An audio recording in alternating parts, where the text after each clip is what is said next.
ملا هبت الله له جواز پرته چاته د وسلو ګرځولو اجازه نشته. سلام، وخت مو بخیر. د طالبانو د حکومت مشر ملا هبت الله اخندزاده په یو تازه خبر شوي فرمان کې ویلي چې تر دې وروسته هیڅوک حق نه لري چې د دغې ډلې د کورنیو چارو وزارت له جواز پرته سپکې او درنې وسلې وګرځوي.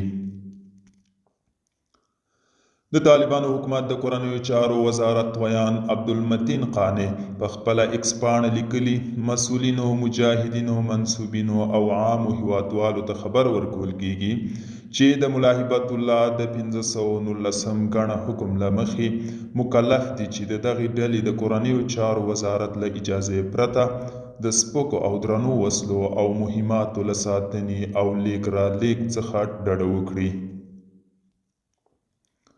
په دغه خبرپاڼه کې ویل شوي چې پخواني ویشل شوي جوازونه، لیکونه، استلامونه او مکتوبونه هم له دې وروسته بې اعتباره دي.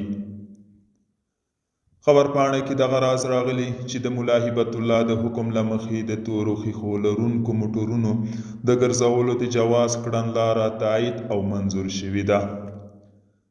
خبرپاڼه وایي چې د طالبانو د ټولو ادارو چارواکي، منصوبین او عام هیوادوال مکلف دي چې د کورنیو چارو وزارت د جرمونو د کشف او په وړاندې د مبارزې ریاست د اجازې لیک پرته د پوځي او ملکي موټرونو په ښیښو د پردو له لګولو څخه ډډه وکړي.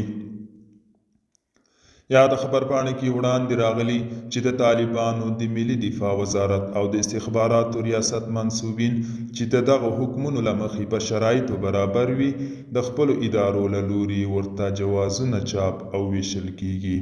دوستانو، دا وطنونه زیږم تو کله خبر تر بیا هم په الله سپارم. ښې چارې